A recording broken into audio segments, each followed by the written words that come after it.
En esta ocasión en clave internacional, porque nos visita una vez más Roberto López Belloso, director de Le Monde Diplomatique, para hablar, sí, de la previa a esta Asamblea General de las Naciones Unidas, que tendrá la presencia en Nueva York del presidente uruguayo Yamandu Orsi, con todo lo que ocurre en Gaza como telón de fondo, pero también para hablar de Brasil, que es el primer tema que estaremos abordando, porque este domingo se celebraron en más de 50 ciudades brasileñas movilizaciones. Movilizaciones, a ver, yo lo quiero plantear de la siguiente forma.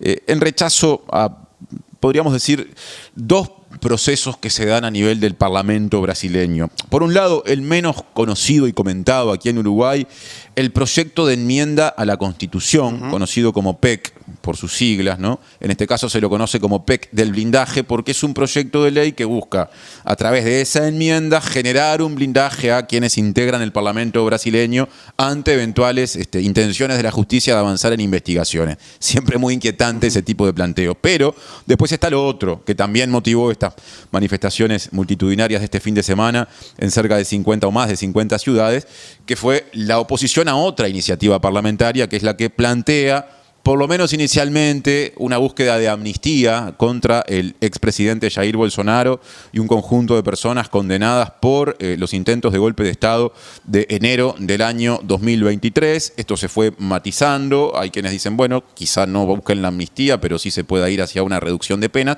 Lo cierto es que esto también generó fuerte rechazo en sectores del oficialismo, Partido de los Trabajadores, de partidos aliados, de sindicatos, de gremios estudiantiles y también de artistas que estuvieron presentes en estas movilizaciones. Entonces, con esto bien fresco, si uno ingresa a los medios brasileños, está en la portada de todos, queremos hablar con Roberto López Belloso justamente de cómo se están dando las cosas en Brasil. Bienvenido, Roberto. Muchas gracias, un gusto estar nuevamente acá en la Diaria Radio. ¿Cómo se viste todo lo que pasó el domingo acá al lado? Bueno, interesante desde el punto de vista simbólico, pero también desde el punto de vista concreto. Desde el punto de vista concreto, vos lo planteabas muy bien. El proyecto de enmienda constitucional se parece un poco o tiene puntos de contacto con lo que en otros países existe como inmunidad parlamentaria, ¿no? O sea, tiene algunas cosas que forman parte de la normal vinculación entre los parlamentarios y la justicia en cualquier país democrático y otras que lo llevan bastante al extremo, ¿no? Acá existen los fueros, por ejemplo. Existen los fueros, ¿no? O sea, es algo que forma parte de del juego republicano de gobierno que permite que partidos minoritarios o partidos en la oposición no sean perseguidos por una justicia instrumentalizada desde el poder. Sin embargo, en Brasil esto tiene una vinculación muy estrecha con dos elementos. Primero, con un elemento de corrupción. Yo no querría decir sistémica porque sería bastante antipático con un país tan querido por los uruguayos, pero sí una corrupción sistemática, ¿no? No digamos que es parte del sistema, pero sí es parte de la costumbre del sistema político brasileño desde hace algunos años, varios elementos de corrupción que han sido aparte transversales a los colores partidarios.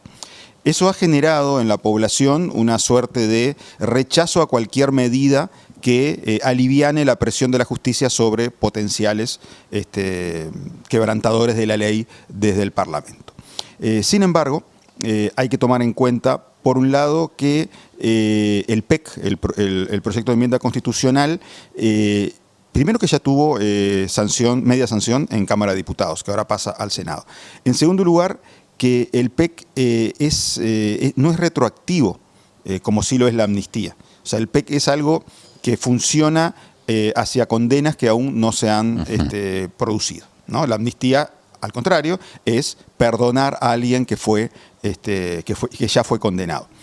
Desde una primera mirada se podría pensar que los dos proyectos de ley están impulsados por la derecha y rechazados por la izquierda. Hay que matizarlo en dos aspectos. Primero, hay que matizar el concepto izquierda en Brasil. O sea, Lula no llega al gobierno desde la izquierda, sino que Lula llega al gobierno con el apoyo de un amplio espectro político de centro-izquierda y en muchos casos también de derecha democrática. Básicamente llega al gobierno como una opción opuesta al bolsonarismo. En segundo lugar, hay que tomar en cuenta de que Lula no tiene mayoría parlamentaria, por lo tanto tiene que negociar mucho para lograr que sus proyectos de ley salgan adelante. Y en tercer lugar, lo que hay que tener cuidado con asociar tanto el PEC con la derecha y la oposición al PEC con la izquierda, es que no sería raro que algunas de las disposiciones del PEC sean negociadas por Lula a cambio de no voto a la amnistía de Bolsonaro. O sea que ahí puede terminar habiendo una llave de acuerdos para bloquear lo más importante en función del interés de Lula. Exacto, hay dos señales. La primera señal es el rechazo por parte de magistrados independientes, como deben ser, pero no asociados para nada al bolsonarismo, el rechazo a una de las disposiciones que permiten o permitirían que la justicia persiga dentro de los recintos parlamentarios a legisladores acusados de delitos. Eso se cae, ¿no? Por lo tanto es una señal se dice que para no debilitar el trabajo parlamentario, pero también es una señal buena para aquellos que están perseguidos por la justicia y que son legisladores y que saben que mientras estén acampando adentro de un edificio parlamentario no los puede retirar la policía. En segundo lugar, hay una señal informal de que algunas de las medidas incluidas en el PEC podrían llegar a ser discutidas más adelante y discutidas favorablemente por sectores afines a Lula. Ese más adelante, en lenguaje claro, quiere decir después de que no se vote la amnistía a Bolsonaro. Amnistía que ya Lula adelantó que va a vetar en caso de que se produzca. Por lo tanto, el juego en la calle es muy importante, ¿no? Y ahí venía lo que vos mencionabas sobre las manifestaciones del fin de semana. Claro, multitudinarias, en el caso de Río de Janeiro, en Copacabana, con participación de artistas, ¿no? Destacadísimos que están vinculados a la cultura brasileña por más de medio siglo, ¿no? Gilberto Gil, Caetano Veloso, y podríamos seguir mencionando. Estuvo Chico Buarque también. En el caso de San Pablo, en la siempre muy convocante o muy utilizada como terreno de disputa política y de manifestaciones, Avenida Paulista, ¿no? Esa avenida que no es tan extensa, pero que sí tiene una cosa muy monumental por los edificios que la rodean, que hacia la centralidad de San Pablo, donde la gente los fines de semana va a pasear, se peatonaliza. Entonces también allí muchas veces se ha manifestado el bolsonarismo. Esta vez sectores claramente opuestos se manifestaron. Y agrego, en el caso de San Pablo, desplegando una gran bandera brasileña, esa misma bandera brasileña que el bolsonarismo se había apropiado, tratando de generar un fuerte y rápido contraste en este tiempo de videos, de redes sociales, con lo que partidarios de Bolsonaro hicieron días atrás cuando, no sé si en el mismo lugar o en otro, creo que en el mismo, desplegaron una bandera de Estados Unidos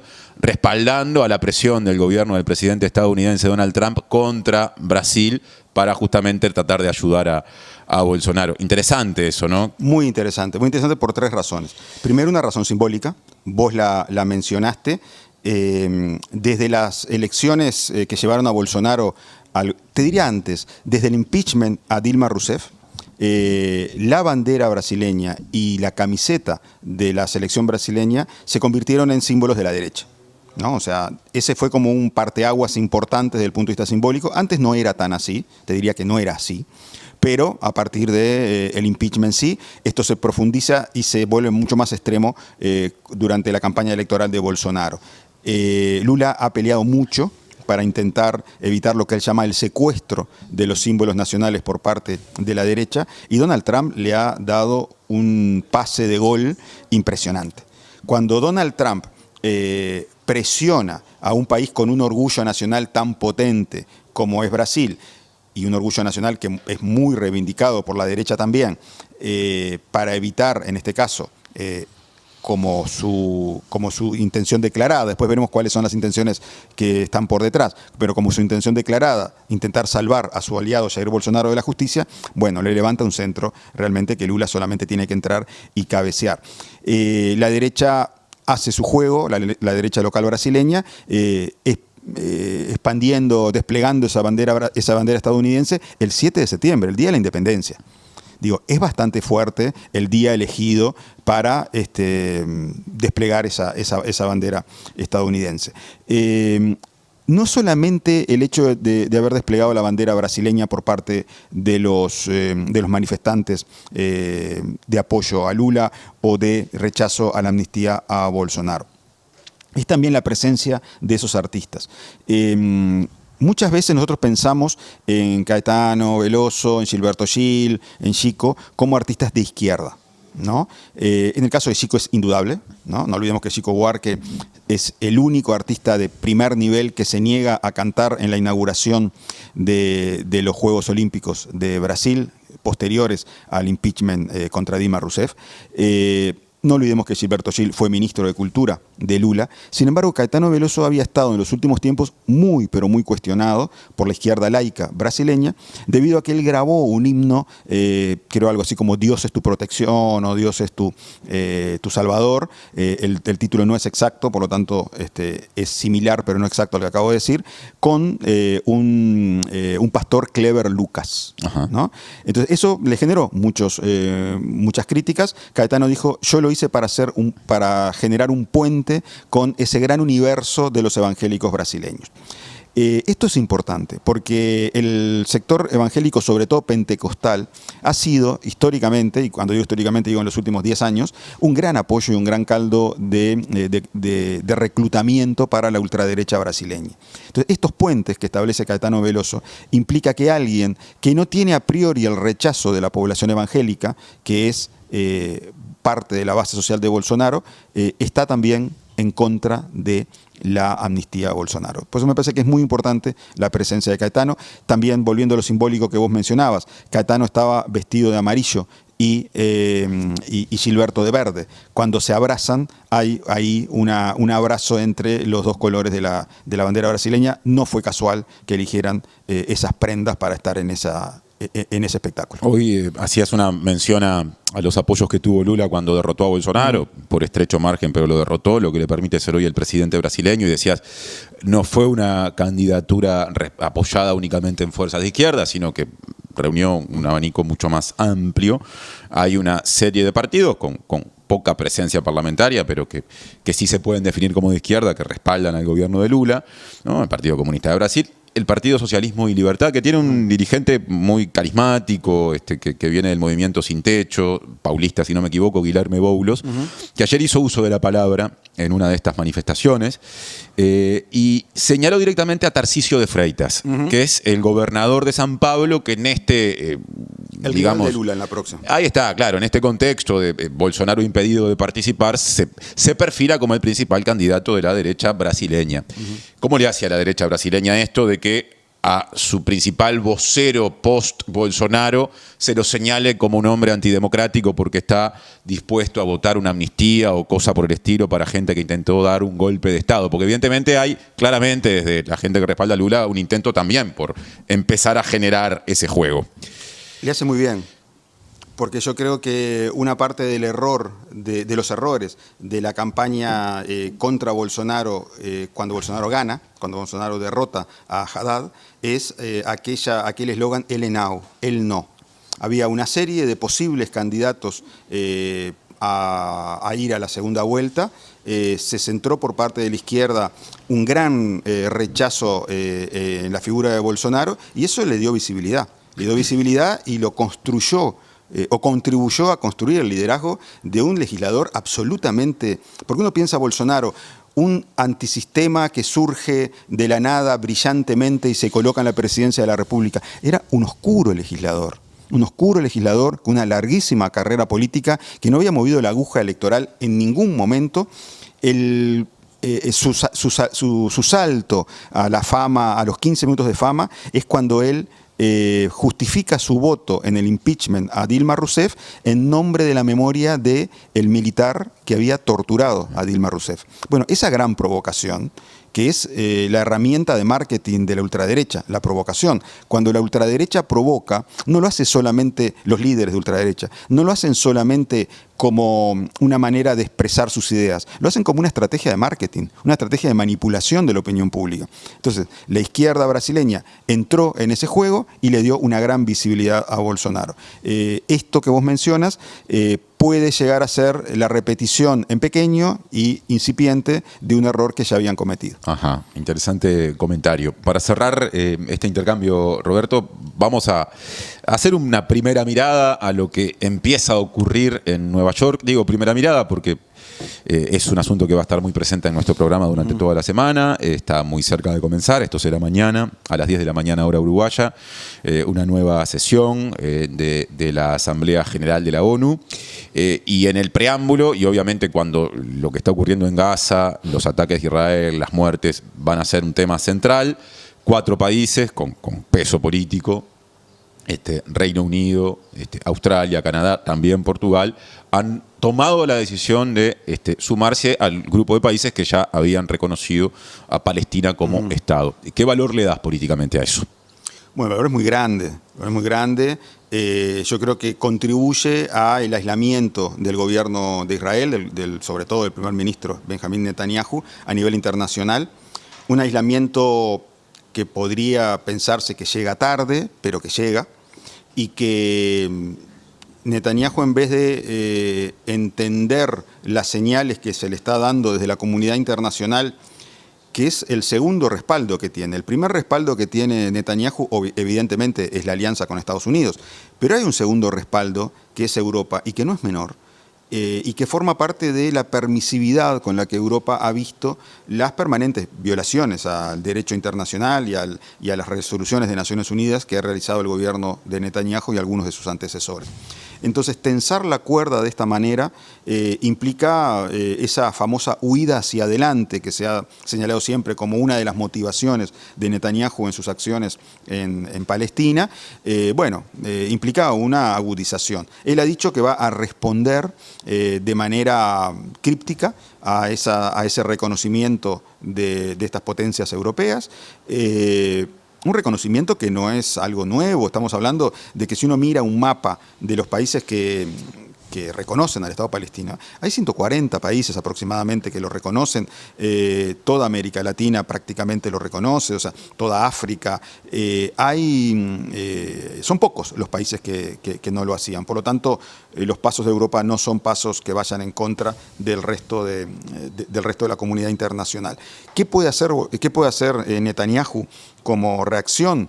Bueno, él no ha dicho qué, parecería ser algún tipo de medida legislativa tendiente a fortalecer la presencia o de los colonos o incluso del propio Estado israelí en Cisjordania, y de esa manera impedir en los hechos la posible existencia de un Estado palestino, negándole el territorio, que es una de las maneras que se tiene para impedir la existencia de un Estado.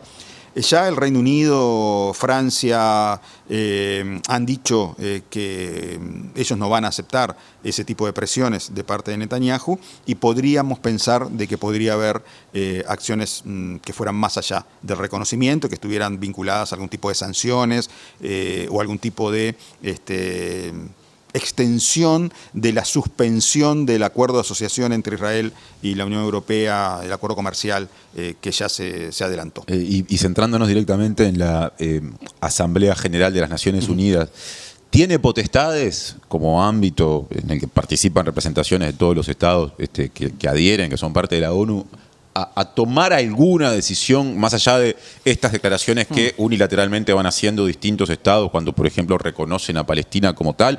¿Tenés expectativas centradas en ese sentido o no hay que esperar más que alguna declaración genérica votada por mayoría y poco más? Yo creo que hay que tener cuidado con desmerecer el papel de Naciones Unidas y de la legalidad internacional. Porque es verdad que acciones efectivas de detención de un genocidio a través de declaraciones no son reales. O sea, no es posible detener un genocidio a través de declaraciones. Se pone mucho el paralelismo entre la Sudáfrica del apartheid y el Israel de hoy. Sudáfrica, lo que terminó con el régimen del apartheid fue que Sudáfrica perdió la guerra de Angola. Por lo tanto, no es solamente la presión internacional. Sin embargo, la presión internacional en el siglo XXI implica el aislamiento diplomático de un país o de un gobierno que luego se traduce en aislamiento comercial. Y eso sí juega un rol, que luego se traduce en aislamiento social. No olvidemos que los atletas y artistas rusos están impedidos de participar en competencias internacionales. Es muy difícil protestar contra la Rusia de Putin. Ahora, yo imagino artistas y deportistas israelíes impedidos de competir en las competencias internacionales, empresarios israelíes impedidos de realizar negocios, y en la sociedad israelí es más fácil que en la sociedad rusa protestar contra el gobierno. Por lo tanto, no es tan sencillo para Netanyahu seguir huyendo hacia adelante ante una presión internacional. Estados Unidos, al apoyar de esta manera, también se está aislando.